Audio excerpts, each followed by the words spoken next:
Olá, aqui é o professor Gilson de Mendonça. Nós vamos abordar nessa videoaula aspectos acerca da fisiologia da glândula mamária. Algumas generalidades acerca das glândulas mamárias que precisamos entender antes de falarmos propriamente em funcionamento dessas glândulas. Em primeiro lugar, a glândula mamária é uma glândula cutânea, então ela faz parte da região cutânea, faz parte da pele, é associada à pele, né? Mais precisamente no espaço subcutâneo. É uma glândula de estrutura túbulo-alveolar, isso quer dizer que o seu parênquima, especialmente no que diz respeito ao parênquima secretor, existem estruturas chamadas alvéolos, que são as estruturas responsáveis pela secreção dos componentes do leite, e esses alvéolos são interconectados por uma rede de túbulos que vão drenar esse conteúdo para o exterior. As glândulas mamárias desenvolvem-se normalmente em pares, né, dependendo da espécie animal que estivermos falando, poderemos ter um ou mais pares de glândulas mamárias.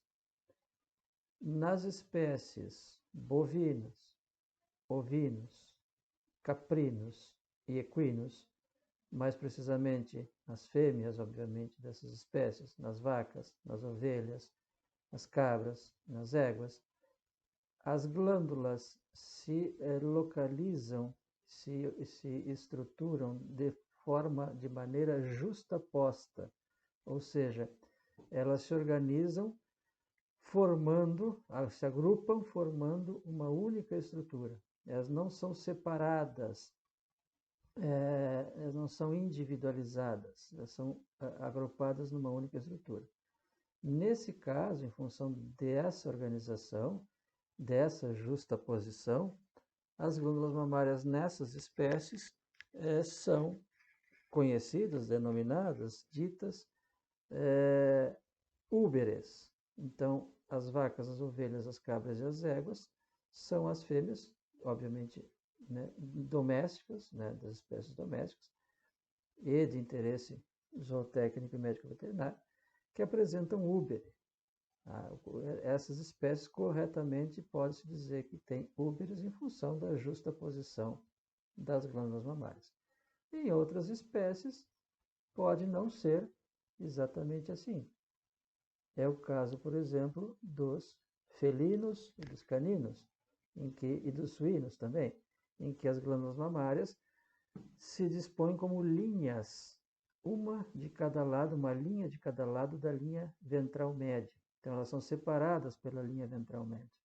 Então, nesse caso, não é correta a denominação úbere. A glândula mamária, considerando os mamíferos, né, e considerando a importância dessa glândula, ela é utilizada pelo organismo, pelas espécies, como estratégia de sobrevivência. Por quê? Porque os mamíferos, todo mamífero quando nasce, ele depende do leite materno para sobreviver, para se manter, né, e continuar crescendo. E depois, à medida que o tempo passa, obviamente, a importância do leite materno vai diminuindo para os mamíferos, até que chega um momento em que o indivíduo consegue sobreviver né, na ausência do leite materno, quando passa, então, por uma fase chamada fase de desmame. Mas, no início da vida, então, a existência, a estruturação, a integridade e o funcionamento correto da glândula mamária é fundamental para a perpetuação das espécies, para a reprodução e para a manutenção da vida dos recém-nascidos. Talvez também seja uma das poucas glândulas que pode, dependendo do seu funcionamento, da sua intensidade com que funciona, pode colocar em risco a própria sobrevivência do organismo que a mantém. É um exemplo, né, em bovinos de leite, por exemplo, às vezes dependendo do potencial genético que a fêmea tem, que a vaca tem para produzir leite, animais, né, de alto valor zootécnico e que produzem grandes quantidades de leite, o funcionamento dessa glândula ela é estupidamente intenso quando começa a lactação, né? E aí pode acontecer de que esses animais podem sofrer alguns transtornos de natureza fisiológica e ou patológica e que às vezes pode colocar em risco a própria sobrevivência do organismo. Mas, independente, né, ou a parte dessas situações atípicas, a glândula mamária é fundamental para garantir a sobrevivência dos mamíferos ao nascimento. Considerando os aspectos anatomofuncionais, em primeiro lugar, nós vamos considerar e falar alguma coisa sobre a localização das glândulas mamárias nas diferentes espécies. Como já citado anteriormente, tem espécies que podem se chamar, né, de úbere, as glândulas podem constituir uma estrutura maior chamada úbere, em outras espécies não. No caso, temos espécies que apresentam as glândulas mamárias dispostas em linhas longitudinais, acompanhando a linha ventral média, duas linhas, uma de cada lado da linha ventral média, abrangendo toda a região tóraco-abdominal do indivíduo, né? É o caso clássico, exemplos clássicos, os caninos e felinos também, e os suínos, né, que apresentam essa localização. Outras espécies, como por exemplo os caprinos e ovinos, os bovinos e os equinos, as glândulas mamárias se localizam, aí nós temos a estrutura úbera, né, se localizam na região inguinal, então uma região diferente da localização das espécies anteriormente citadas. Essas outras espécies têm localização, têm glândulas mamárias inguinais. E existem ainda outras espécies cuja localização não é nem tóraco-abdominal e nem inguinal. É o caso, por exemplo, dos primatas, né? Diferentes espécies de primatas, inclusive a própria espécie humana, em que a glândula mamária é localizada no tórax, né? São torácicas. E tem outras espécies também, né? Por exemplo, os elefantes, as fêmeas dos elefantes também têm localização da glândula mamária na região torácica. Mas não vem ao caso porque não são espécies de interesse zootécnico. Podem ser de interesse médico-veterinário em função do trabalho com animais silvestres, de repente, tá? Mas nesse momento não nos interessa. Número de glândulas, tetos e canais por teto. O número de glândulas mamárias é variável de acordo com a espécie animal que nós estamos nos referindo. Normalmente, né, em ruminantes, em bovinos, nós temos 4 glândulas, em ovinos nós temos 2, em caprinos 2, em equinos também 2, né, e outras espécies podem ter vários pares, né, de glândulas mamárias, como é o caso dos suínos e dos felinos e caninos.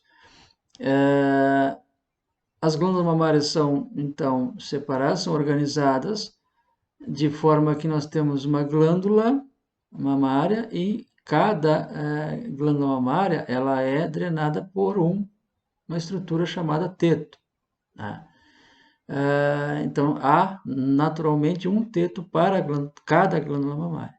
O que pode mudar é o número de canais por teto. Em ruminantes, invariavelmente, é um único canal que drena cada teto. Em outras espécies, pode não ser assim. Poderemos ter um número variável de canais em cada um dos tetos. É o que se pode perceber nesse slide, onde nós temos a ilustração da estruturação dos tetos e canais por teto de algumas espécies. Aqui nós temos os ruminantes, que tem, então, como já dito, um canal por teto. Nos equinos, poderemos ter 2 canais por teto, tem 2 canais por teto, né, nos equinos. Nos suínos, de 2 a 3 canais por teto, e nos primatas em que poderemos ter de 8 a 10 canais por teto. Então há uma variabilidade em função da espécie animal em relação ao número de canais em cada teto. Teto ou teta são sinônimos, ducto papilar e orifício do teto. Nós temos aqui um diagrama que ilustra, no caso seria uma glândula mamária de um ruminante, porque nós temos um único canal nesse teto. E nós vamos utilizar a espécie bovina como modelo para o estudo da fisiologia da glândula mamária. Por que normalmente se utiliza a espécie bovina como modelo? Porque essa é a espécie que se tem maior número de trabalhos gerados, produzidos, estudados, e maior volume de informações com validade científica. Então, por isso se usa a espécie bovina como modelo. Mas é óbvio que todas as informações, especialmente da fisiologia da glândula mamária do bovino, também são aplicáveis a outras espécies. Bom, nós temos então o teto. No interior do teto existe uma área, uma região, que na verdade é uma área, um vacúolo, uma área vazia, que forma uma estrutura chamada cisterna do teto. Essa cisterna do teto ela pode servir como depósito de leite por um certo período de tempo, antes da retirada desse leite.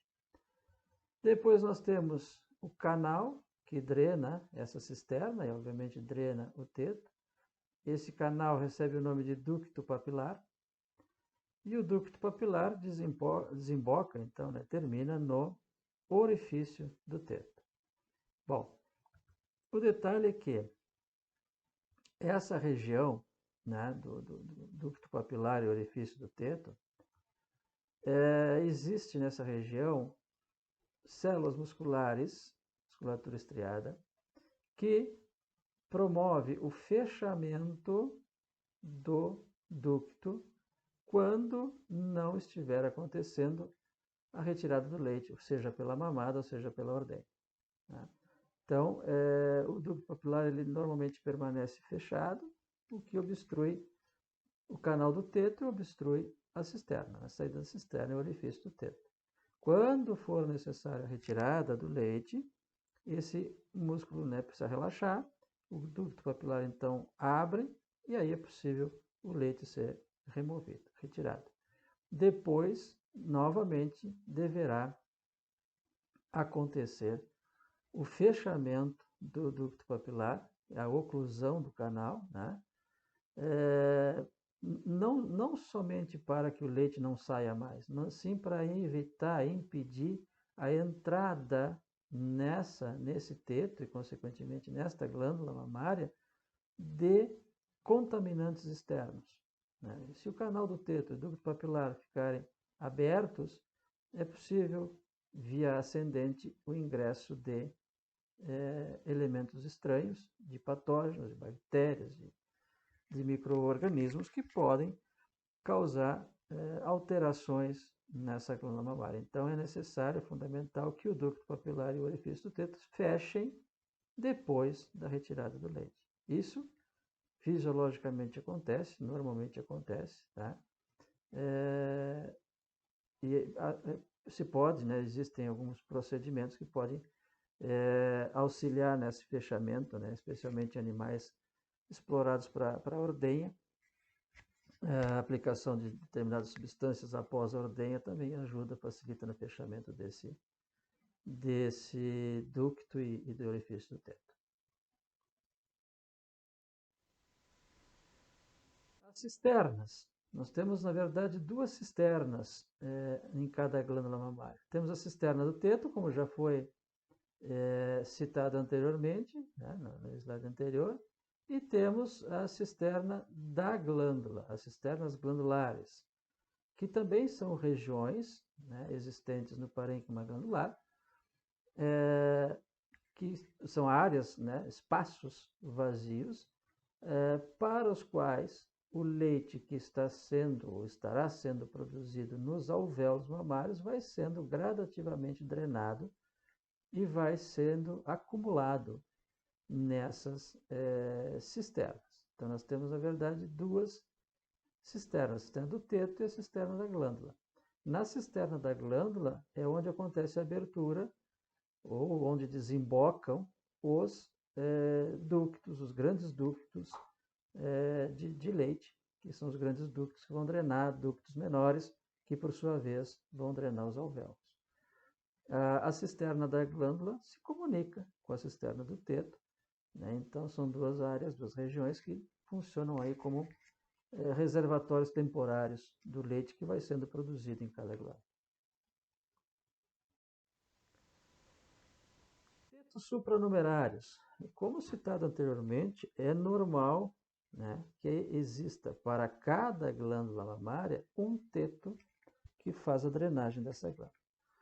Porém, em algumas espécies, mais precisamente nos bovinos, podem aparecer rudimentos, pequenos tetos, normalmente localizados na face posterior da glândula mamária, que são chamados, né, de tetos supranumerários. Esses tetos rudimentares, eles são normalmente menores, são bastante pequenos, né, reduzidos. Eles podem estar ligados ao parênquima da glândula, podem ter inserção no parênquima da glândula ou não. E em situações extremas, eles podem, inclusive, promover alguma drenagem do conteúdo da glândula mamária. Pode sair leite por eles também. Né? Eles, né, se apresentam na face posterior do úbere, mas também podem ser encontrados na face inferior do úbere e, às vezes, também tendo a sua inserção, a sua origem, junto ao teto normal, digamos assim. Né? Pode sair na mesma inserção do teto normal, pode sair um teto supranumerário. Em bovinos de leite, especialmente animais explorados economicamente para a produção de leite, é rotina a retirada, a remoção desses tetos, chamados tetos supranumerários. Por que se faz isso? Primeiro, por uma questão estética.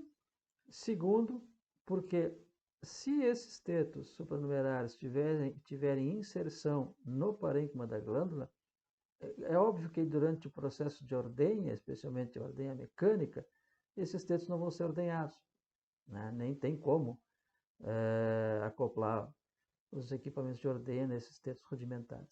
Mas se eles tiverem inserção no parênquima da glândula, pode acontecer deles virem a servir como portas de entrada para micro-organismos. Então, por uma questão também, né, além da estética, uma questão de prevenção, né, de saúde da glândula mamária, normalmente esses tetos são retirados nos primeiros dias de vida do animal. E não é comum encontrar em animais, pelo menos em vacas leiteiras, de estabelecimentos que têm mais tecnologia, animais de mais alto valor zootécnico, não é comum encontrar esses tetos supranumerários. A estrutura de suporte da glândula mamária, a glândula mamária ela é suportada na face, né, ventral, no caso dos bovinos e os ruminantes, de maneira geral, né, e equinos também, na região inguinal. Ela é suportada por ligamentos, chamados ligamentos suspensórios. Existem 3 lâminas de ligamentos suspensórios. A lâmina suspensora lateral, na verdade são 2 lâminas suspensoras laterais, e uma lâmina suspensora média ou medial, que se sustenta a glândula mamária pela sua porção central. A localização desse ligamento suspensório médio aqui, ele é fácil de identificar porque é aquela linha que divide, se nós observarmos o úbere de um bovino, uma vaca, pela sua face posterior, se enxerga uma linha que divide, né, em 2 metades. Essa linha indica a localização e a estruturação do ligamento suspensório médio, e que se reflete também nos outros ligamentos, né? Então, esses ligamentos eles são fundamentais, a sua integridade, né, é fundamental para garantir o posicionamento da glândula mamária. Em animais de grande produção, de alto valor zootécnico, é comum que as glândulas mamárias, durante o período de lactação, em função da produção de leite, do acúmulo de leite no seu interior, é comum que essas glândulas mamárias cheguem a pesos, né? Tenham pesos excessivamente elevados, né? Podem pesar vários quilos. Então, é necessário que esses ligamentos sejam suficientemente fortes e bem inseridos no parênquima da glândula para sustentar essa glândula no lugar. Porque se houver a ruptura de algum desses ligamentos, a pele, obviamente nós temos a pele, né, pela face externa do útero, né, a pele, ela tem uma certa capacidade de sustentação, mas a pele por si só também apresenta uma grande elasticidade. E quando rompe ou lesa alguma dessas lâminas de ligamentos, é comum o que se chama da caída do útero, né? A pele não consegue manter sozinha o útero no lugar. Então o útero normalmente ele muda de posição, ele cai, fica mais pendente, às vezes fica mais pendente a parte posterior, outras vezes uma lateral, enfim, dependendo da lâmina que sofreu a lesão, né? Poderemos ter alteração no posicionamento úbere. E por que isso é ruim, não? E deve ser evitado? Porque ao romper o ligamento e o úbere ficar mais pendente, aproxima esse úbere, aproxima essa glândula mamária do solo. Ao aproximar do solo, fica aumentado o risco de lesões de traumáticas, de traumatismos no úbere ou nos tetos. Ficando mais próximo do solo também fica mais fácil a contaminação por micro-organismos, né? E também, quando rompe o ligamento e muda a posição da glândula, muda o eixo, o eixo de localização da glândula. Ao mudar o eixo, altera toda a estrutura anatômica dessa glândula e pode comprometer o funcionamento dessa glândula, né? Ou dessas glândulas. Então, a garantia, né, a manutenção da integridade dos ligamentos suspensórios é fundamental para garantir a saúde, entre aspas, do úbere e o seu pleno funcionamento.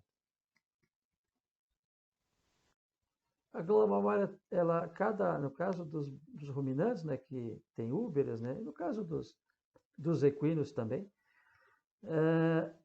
as glândulas mamárias elas são totalmente independentes, né? Por exemplo, se pensarmos numa vaca, ela tem quatro glândulas, né, formando o seu úbere, só que essas 4 glândulas são separadas em 4 quartos isolados.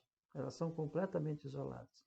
É o que dá para perceber nessa ilustração, que é um corte histológico de uma glândula mamária de um bovino, em que houve a introdução de corantes, de cores diferentes, nos quartos, né? Aqui nós temos então um dos quartos dessa glândula corado, um corante mais azulado, e aqui um corante mais avermelhado. Se percebe nitidamente a separação total que existe entre essas glândulas, né? Não tem, os corantes não se misturaram, não passaram de um lado para o outro. Então existe uma separação total. De forma que muitas vezes também acontece de haver algum processo, né, algum transtorno, alguma patologia, alguma doença infecciosa num quarto e os outros quartos não estarem afetados. A glândula mamária apresenta 2 regiões distintas, uma região chamada parênquima e uma segunda região chamada estroma. O parênquima é onde se localiza o tecido secretor, né? Vai produzir o leite. E o estroma é o restante dos tecidos que dão a estrutura, o suporte a esse tecido secretor.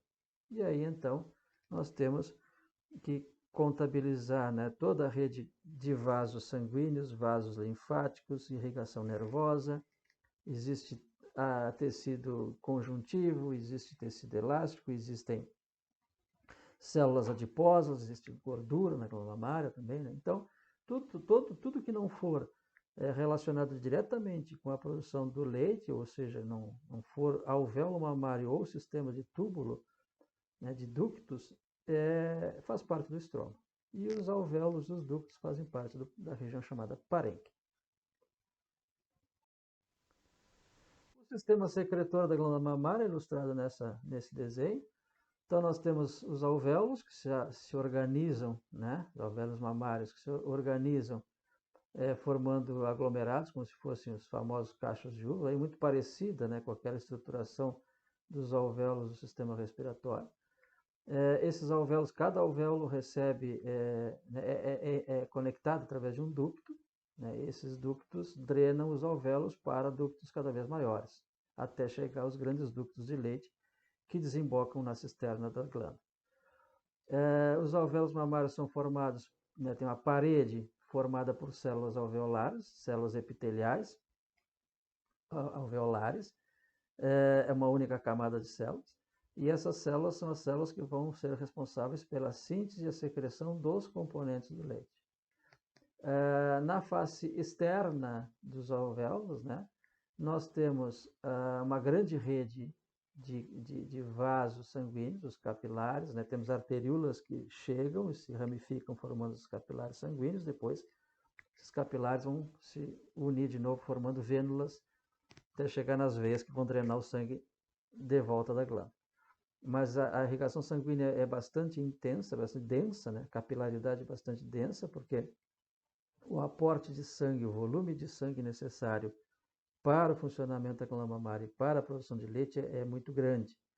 Estima-se que em bovinos seja necessário em torno de 500, que passe pela glândula mamária, que passe pela rede vascular da glândula mamária, em torno de 500 litros de sangue para cada litro de leite produzido. Então, peguem aí um animal, né, tem uma produção aí de 20, 30, 40 quilos, animais de alta produção, imagine a quantidade de sangue que precisa passar por essa glândula. Então, a rede vascular é bastante ampla, né, bastante bem estruturada. E também existe na face externa dos alvéolos mamários células de musculatura lisa, chamadas células mioepiteliais. Isso aqui é fundamental para entendermos depois um mecanismo fisiológico chamado reflexo da ejeção do leite.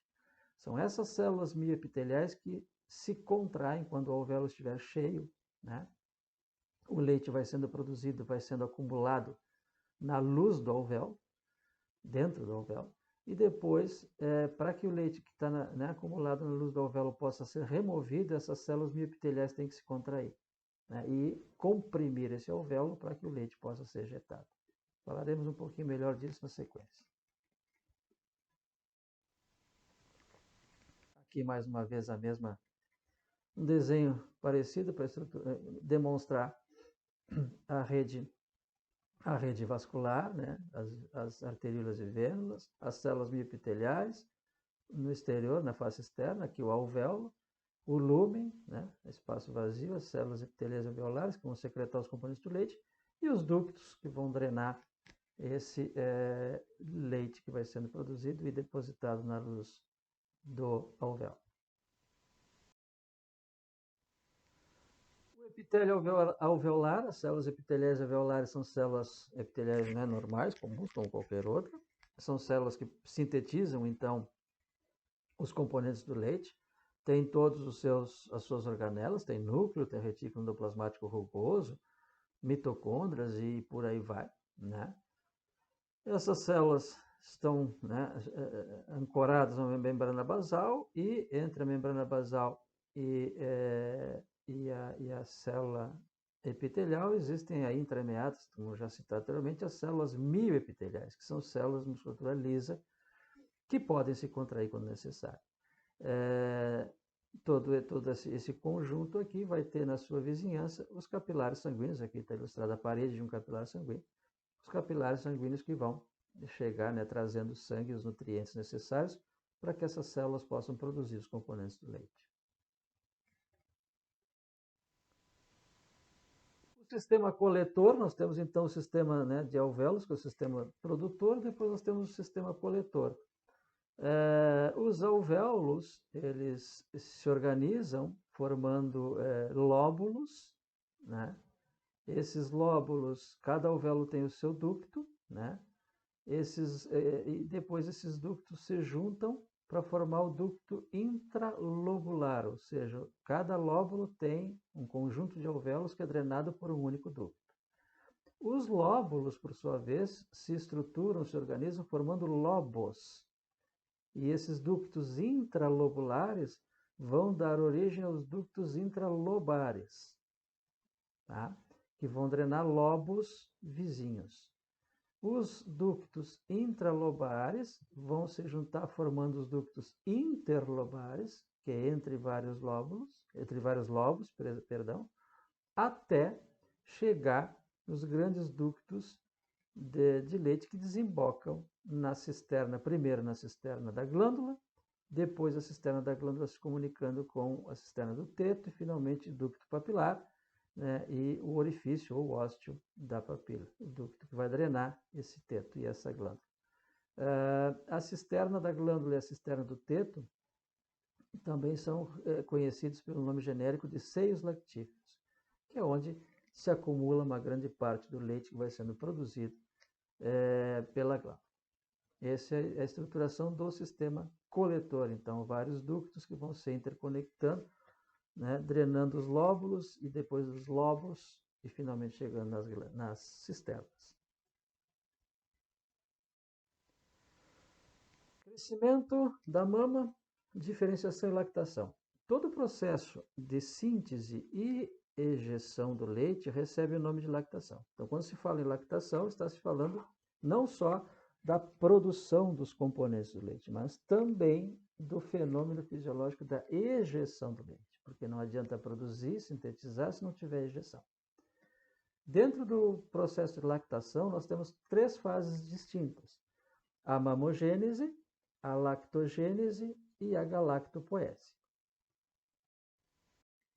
A mamogênese, como o próprio nome sugere, é o processo de formação e estruturação da glândula mamária. Gênese, formação, né? O desenvolvimento mamário, a mamogênese, ela tem início já lá durante a vida fetal, né? Com já a partir dos folhetos germinativos, né? A formação dos botões mamários e depois na estruturação da mama. Existe, né, claro que sim, uma relação de vários hormônios com esse processo, embora ainda tenha uma interrogação aqui, porque ainda há coisas a serem estudadas e descobertas em relação à mamogênese durante a vida fetal. Depois, o animal já nasce, então, já com a glândula mamária previamente formada, embora não haja, ao nascimento, não haja ainda a parte secretora desenvolvida, né? Não há alvéolos mamários desenvolvidos, obviamente o animal não consegue, né, produzir nada de leite ao nascimento. E então, depois do nascimento, essa glândula mamária vai continuar se desenvolvendo durante a fase de crescimento, durante a fase jovem do indivíduo, vai continuar se desenvolvendo até chegar à puberdade, né?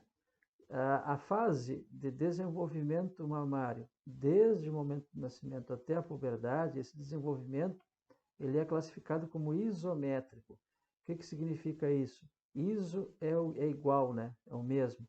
Então, isso significa que a glândula mamária do nascimento à puberdade se desenvolve à mesma velocidade, com a mesma intensidade que o restante do corpo do indivíduo. Então, ela tem um crescimento e um desenvolvimento similar às outras partes do corpo. Isso significa desenvolvimento isométrico. Quando o animal chega na puberdade, principalmente aqui falando então das fêmeas, em função de que na puberdade acontecerá uma mudança significativa do perfil hormonal desse animal, onde entram em funcionamento pleno as gônadas e vários hormônios começam a ser produzidos em maior quantidade, no caso das fêmeas, especialmente os progestágenos, que é a progesterona, e os estrógenos, que é o estradiol, o principal representante. Com essas mudanças no perfil hormonal do animal, tem-se uma alteração no crescimento e desenvolvimento da glândula mamária. Na puberdade, se percebe uma intensificação no desenvolvimento da rede de ductos, né? A rede de drenagem, ainda não de alvéolos, tá? Ainda não de tecido secretor, mas um desenvolvimento de ductos com a ação, né, dos hormônios, a progesterona e o estradiol, a progesterona principalmente, e a prolactina, que é um hormônio importante da adenopófise, né, também intensifica a sua ação sobre a glândula mamária, e isso estimula o desenvolvimento de ductos. Na puberdade, se percebe uma mudança no crescimento, no padrão de crescimento da glândula mamária, e se denomina então crescimento alométrico, mais precisamente alométrico positivo. O que significa isso? Deixa de ser isométrico, passa a ser alométrico. Isso significa que, a partir desse momento, ou dessa fase, a glândula mamária passa a se desenvolver a uma velocidade maior do que o resto do corpo do indivíduo. Acelera, intensifica o crescimento e o desenvolvimento da glândula mamária na puberdade. Isso é facilmente perceptível, né? Quem tem alguma intimidade com os animais aí sabe que fêmeas jovens, quando chegam na puberdade, é onde se percebe até, né, visualmente o crescimento maior, né, mais acelerado da glândula mamária. Isso é perfeitamente normal e é assim que deve acontecer em todas as espécies animais ao atingir a puberdade, obviamente referindo-se mais às fêmeas. Depois da puberdade, esse animal entra na fase reprodutiva e, se houver uma concepção e uma gestação, aí nós temos mais uma vez uma mudança no padrão de desenvolvimento da glândula mamária, né, da mamogênese. Durante a gestação, tem-se uma aceleração, né, uma intensificação do desenvolvimento lóbulo-alveolar, ou seja, aí passa, além da questão do desenvolvimento dos ductos, que já deverá ter acontecido na puberdade, né, a partir da puberdade. Nessa fase, caso haja gestação, tem-se um desenvolvimento de alvéolos, do sistema alveolar, do parênquima alveolar, que são as estruturas, né, os alvéolos, as estruturas que vão secretar o leite. Esse desenvolvimento ele é mais intensificado, acelerado no final da fase de gestação, né, quando se aproxima o parto, que o animal normalmente aumenta a produção, nesse caso ainda não é leite, né, é colostro, mas aumenta esse desenvolvimento. Além disso, além dessa fase da mamogênese, também aumenta a expressão gênica, ou seja, aumenta a transcrição de DNA em RNA mensageiro e a tradução de RNA mensageiro nos ribossomos e a síntese de novas moléculas proteicas. Isso é fundamental para que haja uma especialização das células da parede alveolar, das células epiteliais alveolares, na produção dos componentes do leite. Tá? Então, esse diagrama aqui embaixo ilustra um pouquinho disso que foi falado antes. No início, né, da vida, nós temos ductos atróficos, nós não temos um desenvolvimento intenso, né? Depois, à medida que o animal vai chegando à puberdade, né? Começa, em função da mudança do perfil hormonal, presença dos estrógenos, o hormônio do crescimento também age, os esteroides adrenais também contribuem para isso. Tem-se o crescimento dos ductos, né? Do sistema de ductos. Na continuidade, esse animal, né, passa da puberdade e concebe e entra no processo de gestação, aí além dos estrógenos, além do hormônio do crescimento dos esteroides adrenais, aí nós temos também a ação de outros hormônios, tais como a progesterona e a prolactina, que vão estimular o crescimento lóbulo-alveolar. Aí nós temos o desenvolvimento dos alvéolos, do tecido secretor, mais precisamente ou mais intensamente no final da gestação.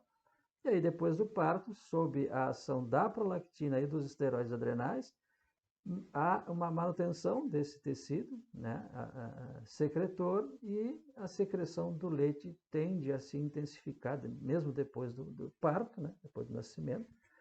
A secreção tende a se intensificar até um certo ponto, onde é atingido o que se chama de pico de lactação. Tá? Então, essa é a sequência e essa é a relação existente, né, durante a mamogênese, entre, né, o desenvolvimento das diferentes estruturas da glândula mamária e o perfil hormonal do indivíduo. A glândula mamária ela entra num processo de involução, né? Quando não, depois que passa a lactação, ela entra no processo de involução. Parte do parênquima secretor é perdido, é degradado, à medida que a lactação vai avançando, o parênquima secretor vai diminuindo. Os animais entram no período seco, né? Em bovinos de leite é muito comum que se o animal, né, tenha uma gestação em curso e uma lactação também em curso, né? O ideal é que, né, zootecnicamente falando, um parto por ano, né? Então é impossível o animal não estar gestante e lactante ao mesmo tempo. Então, mas é necessário que haja a secagem da fêmea, né? Que haja interrupção na produção de leite para recuperar o parênquima secretor dessa glândula mamária e para garantir a lactação subsequente. Tá? Só que não pode deixar esse período de secagem acontecer num estágio muito avançado da gestação. Tem que ter no mínimo aí 60 dias de intervalo entre a secagem e o novo início de uma nova lactação. E aí, obviamente, a influência do estado nutricional do animal vai ser fundamental. Né? Animais bem nutridos certamente terão um período de involução mamária e o restabelecimento das condições do parênquima secretor mais acelerado, né, acontecendo de forma mais adequada do que naqueles que têm um estado nutricional não tão adequado assim. Depois nós temos a segunda fase, né, a outra fase da lactação, que é a lactogênese, que é o processo então pelo qual a glândula mamária efetivamente adquire a capacidade de secretar o leite, né, os componentes do leite. A prolactina é o hormônio fundamental para essa fase, né? A prolactina é um hormônio da adenopófise. A prolactina ela promove, né, tem uma inibição parcial da progesterona. Então, enquanto a progesterona estiver elevada, a prolactina não consegue ser produzida, secretada em grande quantidade, e isso só vai acontecer então após o parto, porque depois do parto a progesterona cai, aí sim a prolactina começa a manter, né, ou estimular cada vez mais a síntese dos componentes do leite. E é fundamental para a lactogênese também os estímulos neurais da mamada. Existem receptores nervosos na região do teto, que quando o recém-nascido mama, ou quando, né, é ordenhado o animal, mecanicamente estimula esses receptores. Isso desencadeia um arco reflexo, né, e essa informação vai ao sistema nervoso central e aí a secreção de prolactina é estimulada cada vez mais. É fundamental a mamada, ou a retirada, né, a ordenha desse animal. Além disso, no final da gestação, existe um hormônio chamado lactogênio placentário, que é produzido pela placenta, como o próprio nome sugere, e esse hormônio ele também é importante para estimular a produção dos componentes do leite no final da gestação, né, e garantir assim a produção do colostro, que é o primeiro alimento do recém-nascido. A lactogênese tem duas fases, a fase 1, que é, né, que é aquela fase em que as células alveolares começam a se diferenciar, começam a aperfeiçoar os mecanismos enzimáticos, né, as vias enzimáticas intracelulares para produzir os componentes do leite, e também as condições celulares, né, de organelas celulares para produzir os componentes do leite. Nessa fase já começa a ter secreção, né, de leite, porém é uma secreção muito limitada, e essa fase 1 da lactogênese ela coincide com os momentos antecedentes do parto, a fase prévia ao parto. Depois nós temos a fase 2 da lactogênese, que é, né, quando finalmente tem a secreção, né, abundante, copiosa, dos componentes do leite. Essa fase persiste depois do parto, né, por um certo período de tempo, que é variável de espécie para espécie, com o desaparecimento da progesterona, porque já aconteceu o parto, né? A progesterona cai. Mais a ação dos glicocorticoides e da prolactina, aí nós temos efetivamente os estímulos necessários para a lactogênese. O bloqueio da progesterona, que a progesterona faz na prolactina e na lactogênese, não é absoluto, né? Então é óbvio que mesmo tendo secreção de progesterona, pode ter a lactogênese, a síntese dos componentes do leite, que é o que acontece no final da gestação. Terceira fase, né? Terceira fase da lactação é a galactopoese. A galactopoese diz respeito à manutenção do número de células, da renovação, reestruturação da glândula mamária, manutenção do número de células secretoras, manutenção da síntese, né, dos componentes do leite e mecanismos de ejeção eficazes. O animal, então, depois do parto, durante a galactopoese, ele começa a secretar leite, vai entrar numa coisa chamada curva de lactação. Essa curva, no início, né, acelerada, vai subindo, subindo até atingir o pico de lactação máximo, né, que é variável de espécie para espécie e de indivíduo para indivíduo. Depois de um certo tempo, então, atingido o pico, mantém, persiste e depois cai. O complexo hormonal, né, o padrão hormonal do animal e a retirada frequente do leite são fundamentais para garantir a galactopoese, para garantir essa curva de lactação. Inclusive, o principal estímulo que pode existir para a síntese do leite é a retirada do leite, a retirada frequente do leite. Se o leite não for retirado frequentemente e ficar leite residual na glândula mamária, o próprio leite que fica dentro dos alvéolos mantém a pressão intraalveolar elevada. E isso, com o passar do tempo, inibe a secreção dos componentes do leite pelas células da parede desse alvéolo. Então, retirar o leite, fazer baixar a pressão intraalveolar é o estímulo o mais importante dos estímulos para produzir mais leite. Por isso que animais de alta produção normalmente são ordenhados 3 até 4 vezes por dia. Né? 2 vezes é rotina, né, nos estabelecimentos leiteiros. Mas aqueles animais de alta produção, às vezes, precisam ter ordenhas mais numerosas, né, para poder não diminuir, garantir a manutenção dessa produção elevada de leite.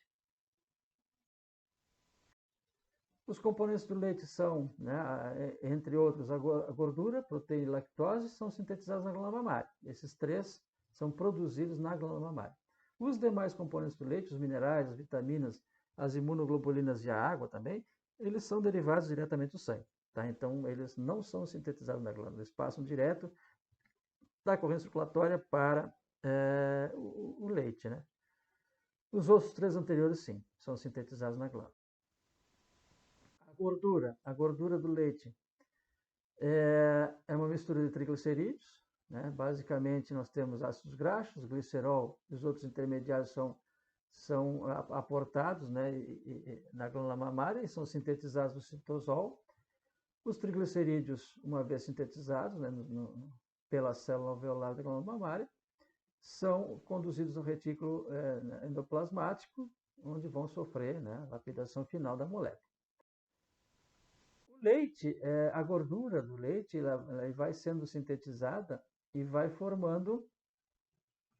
sendo liberada no citosol, né? Esses triglicerídeos vão se agrupando, formando pequenas gotículas de gordura no começo, e essas gotículas de gordura vão se juntando, formando grandes glóbulos de gordura, que acabam migrando pelo interior da glândula mamária até a superfície apical da membrana. Né? Aqui em cima teríamos a luz do alvéolo. Aqui está o capilar sanguíneo, o leite, né? O sangue, perdão. E lá a luz do alvéolo. Então, esses glóbulos de gordura migram e chegam à membrana da célula.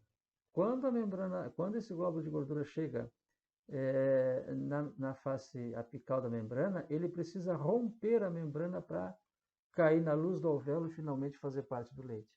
Esse processo de ruptura é um processo mecânico, né? O glóbulo força a membrana e rompe essa membrana, e muitas vezes carrega consigo até partes da membrana dessa célula. Esse tipo de secreção da gordura do leite é chamada secreção apócrina, onde o glóbulo de gordura carrega consigo partes da membrana. E, em função de ser necessário um evento físico, né, mecânico, para que a gordura do leite seja secretada, é necessário que a pressão intraalveolar esteja mais baixa. Se o alvéolo já estiver suficientemente cheio dos demais componentes do leite, a gordura não vai poder ser secretada, ela vai ficando retida no interior da célula epitelial. Bom, isso é uma informação importante por que o leite, se nós analisarmos, começarmos a fazer a ordenha do animal e analisarmos a constituição bioquímica do leite, o leite retirado no início da ordenha, ele tem um teor de gordura menor, mais baixo, do que o leite retirado no final da ordenha. Por que isso? Qual é a justificativa fisiológica para isso? Essa forma com que a gordura é secretada. À medida que a ordenha vai acontecendo e o leite vai sendo retirado, a pressão intraalveolar cai. E aí cria as condições necessárias ou suficientes, né, para que o glóbulo de gordura rompa essa membrana e possa cair na luz do alvéolo. E aí finalmente ser retirado junto com o leite. Então o teor de gordura do leite do final da ordenha é maior do que no início em função dessas razões. Depois nós temos as proteínas, né? Caseína e lactoalbumina são as principais proteínas do leite. É necessário, obviamente, regulação hormonal e transcrição gênica para sintetizar essas proteínas. Essas proteínas, uma vez sintetizadas, isso acontece no retículo endoplasmático rugoso, nos ribossomos, né? E depois essas moléculas proteicas sintetizadas vão ao complexo de Golgi, ou aparelho de Golgi. Essas proteínas sintetizadas serão acondicionadas em organelas chamadas vesículas secretoras. Então, as proteínas vão sendo guardadas, entre aspas, né, nas vesículas secretoras. Essas vesículas secretoras migram também pelo citosol, chegam à membrana, à face apical da membrana da célula e se fundem com a membrana, se rompendo num processo de exocitose. Essas proteínas, então, são liberadas para a luz do alvéolo e vão se misturar aos outros componentes e fazer parte do leite propriamente dito. Então, o processo de secreção da proteína ele é diferente do processo de secreção da gordura. Tá? Proteína, a vesícula secretora se rompe e libera o conteúdo na luz do alvéolo. Gordura não. O terceiro componente produzido na glândula, que são os carboidratos. O carboidrato do leite é a lactose. A molécula de lactose, né, o precursor da lactose é a glicose, 2 moléculas de glicose para cada lactose. Esses componentes, obviamente, têm que ser aportados, né, o carboidrato, a glicose, tem que ser aportada ao glândula mamária através do sangue. E após a síntese da molécula de lactose no interior da célula epitelial alveolar, a secreção da lactose é idem, é igual à das proteínas. As moléculas de lactose vão sendo acondicionadas em vesículas secretoras, depois essas vesículas se rompem e liberam o açúcar, né, libera a lactose para a luz do alvéolo. Mecanismo de ejeção do leite. A ejeção do leite diz respeito ao mecanismo através do qual as células mioepiteliais que revestem externamente os alvéolos se contraem e comprimem esses alvéolos, fazendo com que o seu conteúdo seja ejetado, seja expulso, inicialmente através dos ductos e depois, né, chegando às cisternas da glândula e do útero. Bom, isso tudo requer estimulação e regulação nervosa. Vários estímulos são importantes para que isso aconteça de forma normal. Fisiologicamente, a contração das células mioepiteliais dos alvéolos mamários, ela é conseguida através da ação de um hormônio chamado ocitocina. A ocitocina é um hormônio da neurohipófise, como todo mundo sabe, e para que a neurohipófise libere a ocitocina, né, para a corrente circulatória e essa ocitocina chegue até a glândula mamária e provoque a contração das células mioepiteliais, alguns aspectos, alguns estímulos, alguns fatores precisam estar presentes. Por exemplo, o animal ele acaba sendo condicionado a alguns estímulos. No caso das vacas, né, dos animais explorados economicamente para a produção de leite, ao horário da ordenha, os sons característicos dos galpões de ordenha, o próprio som da ordenhadeira, né, do vácuo da ordenhadeira, os cheiros característicos do ambiente de ordenha, o ordenhador, o operador, o funcionário. Né? No caso de animais que são ordenhados com cria ao pé, a presença do terneiro. Isso tudo são estímulos favoráveis que quando o animal tem contato com esses estímulos, começa então a liberação de ocitocina pela neurohipófise, e a ocitocina começa a promover a contração das células miopiteliais, e aí acontece a ejeção do leite. Tá? Em animais que são também manuseados, né, a higienização da glândula mamária, né, seja com lavagem do útero, não se usa mais a lavagem, mas o pré-dipping que se faz, né, isso tudo são estímulos importantes. O detalhe é que a ocitocina ela tem um período de ação muito curto, né? Ela é metabolizada, aí, é secretada em torno de poucos minutos, ela desaparece. Ela é removida da circulação. Então, quando o animal entra em contato com esses estímulos favoráveis, é necessário que a ordenha comece em seguida. Não se pode esperar vários minutos, uma hora, porque aí vai perder, né, essa ação da ocitocina. Tá? E uma coisa que às vezes acontece é a inibição do reflexo da ejeção do leite, quando o animal é submetido a estímulos inadequados ou prejudiciais, como, por exemplo, o maltrato na hora da ordenha, no animal que é ordenhado com cria ao pé, a ausência da cria, se trocar o ordenhador, né, o funcionário, né, outra pessoa, isso pode causar a inibição da ejeção do leite, algum evento estressante, né, isso faz com que haja uma inibição na ação da ocitocina. Não é que a neurohipófise não vai secretar ocitocina, mas a ação da ocitocina fica inibida. Por quê? Porque durante esses eventos estressantes, se eles acontecerem, um outro hormônio entra em ação, chamado adrenalina ou epinefrina, que é o hormônio produzido pelas glândulas suprarrenais, que é o hormônio do estresse, né? Daquela reação de luta ou fuga, daquela resposta imediata ao estresse. Bom, o que acontece? A epinefrina ou adrenalina, dentre os seus efeitos no organismo animal, está a vasoconstrição periférica. A adrenalina provoca vasoconstrição periférica. Com isso, como a irrigação sanguínea da glândula mamária ela é periférica, com isso pode haver uma diminuição na chegada, né, do fluxo de sangue para a glândula mamária e, consequentemente, no volume de ocitocina. Então, isso já atrapalha a chegada da ocitocina na glândula. Em segundo lugar, a epinefrina também pode competir com os receptores de ocitocina na glândula mamária. Então, ela ocupa os receptores e não deixa a ocitocina se ligar, evitando assim a ação da ocitocina na contração das células miopiteliais. E aí, dessa forma, fica inibido o reflexo da ejeção do leite e o animal, mesmo tendo a glândula mamária repleta, pode não permitir a ordenha ou não se conseguir retirar, remover esse leite. É o que se chama vulgarmente, popularmente, como esconder o leite. Finalmente, colostro. Colostro é o leite, né? É a secreção da glândula mamária produzida antes do parto.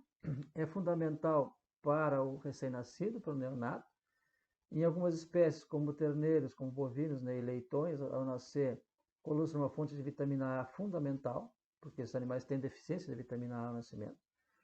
Colostro tem um elevado conteúdo de sólidos, é maior o conteúdo de sólidos em relação ao leite normal, exceto lactose, mas os outros sólidos todos têm um maior conteúdo. E o colostro também é rico nas famosas imunoglobulinas, ou seja, aquelas moléculas que também são conhecidas pelo nome de anticorpos e que vão promover aí a defesa do organismo nas primeiras horas pós-parto. Fundamental, portanto, a ingestão do colostro para o recém-nascido. Aqui só para ilustrar para vocês a composição química do leite de algumas espécies, né? Isso varia muito de espécie para espécie, mas normalmente, né, em ruminantes aqui nas vacas tem um teor de lipídio que também varia de raça para raça, enfim. Mas nós temos aí em torno de 38 gramas por litro de lipídio, 48 de lactose, 37 de proteína e os minerais aqui 7 de cinzas, enfim. Mas aqui é interessante, por exemplo, comparar o leite de um ruminante, da vaca, por exemplo, com o leite de suíno, né, da porca. O suíno, vejam, tem 80% de lipídio. 80% não, 80 gramas por litro, né, enquanto o bovino tem 38. Então, é um leite muito mais, teor de gordura muito maior. Tá? Ovelhas, né, os ovinos também têm um teor de lipídio muito maior do que os bovinos, o que faz com que, no caso dos ovinos, né, puxar um pouquinho a brasa, no caso dos ovinos, o leite seja de um maior rendimento, né, e seja muito utilizado para a industrialização e a produção de derivados, como queijos, por exemplo. Dá um rendimento muito maior na indústria do que o leite de bovinos. Alguns fatores que vão afetar a lactação, bom, o teor de energia da dieta, obviamente, é fundamental para garantir o perfeito funcionamento da glândula mamária, o pleno funcionamento da glândula mamária. A gordura do leite é genética, tá? O fator genético é mais importante do que o fator nutricional, por exemplo, não adianta, né, mudar muito a dieta, porque existe uma predisposição genética importante, né, e primária para teor de gordura no leite. O estágio da lactação, dependendo do estágio da lactação, se está no meio, no fim, no começo, no meio ou no fim, nós poderemos ter volumes maiores ou menores e composições distintas também do leite. E o número de ordenhas, né? Como já falado anteriormente, quanto maior o potencial do animal para produzir leite, maior deverá ser o número de ordenhas, porque a retirada do leite, a remoção do leite é o principal fator para a lactação, para a síntese dos componentes do leite. É isso que tínhamos a apresentar no momento. Muito obrigado pela atenção.